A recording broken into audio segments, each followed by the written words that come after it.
Nous avons suivi la sortie médiatique du président de la conférence des chefs d'État aujourd'hui sur les zones de RFI. Avant tout, nous regrettons cette sortie solitaire, irresponsable et inappropriée à l'égard du peuple souverain de Guinée. Comme vous le savez tous, la fonction de président de la conférence des chefs de l'État est d'une grande exigence et ne voudrait pas que l'on estime que ce statut donne le droit de parler et de décider en lieu et place de ses pairs avant même de leur avoir consulté. Depuis son arrivée à la tête de cette institution respectable, le président Embalo s'illustre dans ses prises de position personnelles au mépris de ses homologues présidents. D'abord, le bon sens et le respect de notre sous-région voudraient que l'on s'abstienne d'organiser des sommets de la CEDEAO en dehors des terres d'Afrique de l'Ouest. La jeunesse consciente africaine pleure dans son âme que son sort et sa situation soient décidés d'avance par quelqu'un et à des milliers de kilomètres. Cela démontre clairement aussi le manque de rigueur en soi à certains moments. À lui entendre et à le prendre au mot, en imposant à ses pairs la tenue de ce sommet en dehors de son espace géographique, son leadership aura permis de donner l'occasion aux autres de ne pas nous prendre au sérieux, à moins que ce ne soit son objectif. Dès lors, il est donc permis d'inviter le patron des chefs de l'État de la CEDEAO, comme il le prétend, à œuvrer davantage pour l'honneur et la grandeur de nos peuples. Le mensonge grossier et les propos qui s'apparentent à de l'intimidation sont de nos jours des pratiques rétrogrades qui n'honorent pas son auteur et ternissent par la même occasion l'image de marque de la CEDEAO.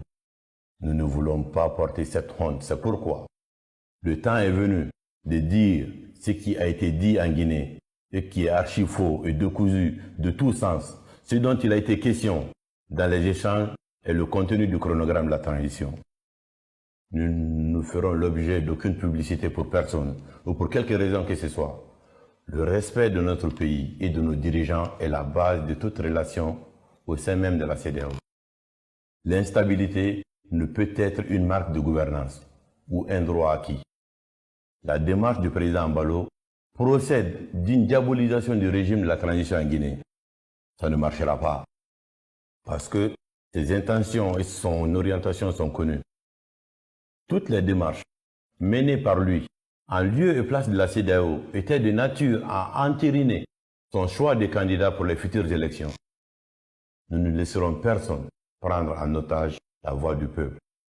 Si cela nous vaut de l'acharnement, nous voulons rassurer la communauté nationale et internationale que le peuple souverain de Guinée sera au rendez-vous de l'espoir parce que nous ne reculerons pas. Nous invitons les uns et les autres à la vigilance. Une autre évidence est le fait qu'il y a une nouvelle dynamique dans nos pays qui est impulsée par une nouvelle génération de dirigeants à laquelle appartient le président Doumbouya, qui ne fera pas de suivisme et n'est pas aliéné.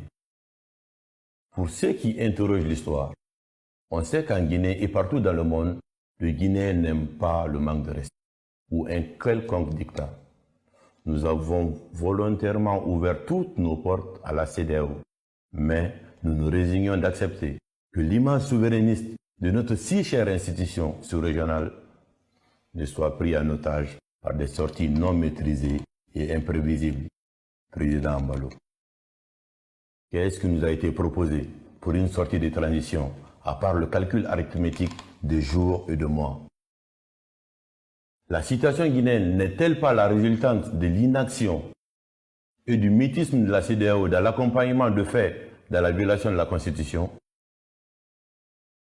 Nous assimilons cet acharnement au fait que les actions de rectification institutionnelle en cours dans notre pays soient du mauvais goût pour certains qui voudraient nous replonger dans les erreurs du passé. Chaque pays a ses réalités et nous assumons les nôtres. C'est la raison pour laquelle nous avons consulté l'ensemble des forces vives de la nation pour proposer un contenu à notre transition. Il est important qu'il y ait un peu de retenue dans certaines prises de parole pour ne pas se donner un spectacle aux yeux du monde. On ne peut malheureusement pas se permettre de parler comme des acteurs des réseaux sociaux pour comptabiliser le nombre de vues. Nous ne permettrons à personne que la presse soit la voie par laquelle un responsable choisira pour parler de notre pays et en profiter pour s'accorder du crédit en disant des choses qui n'ont jamais fait l'objet d'échanges. La première sortie n'a pas fait l'objet de réaction parce qu'il avait été estimé qu'il fallait de la hauteur. La vérité est que quelqu'un se permet de dire ce qui n'a pas été dit et veut faire croire cela aux gens. On n'est pas dans une émission de guignol ou de télé-réalité. Il s'agit de relations diplomatiques entre des États responsables qui requièrent le respect. Au sujet des sanctions pré-proclamées, nous répondons que ce n'est pas une surprise venant du président Mbalo. Nous regrettons ces propos qui s'apparentent à de l'arrogance contre notre pays et un dictat aux autres chefs d'État de la CEDEAO. Ce qui reste sûr, les prises de position du président Bissau-Guinéen ne seront pas de nature à détériorer les relations historiques, séculaires et fraternelles entre nos deux peuples.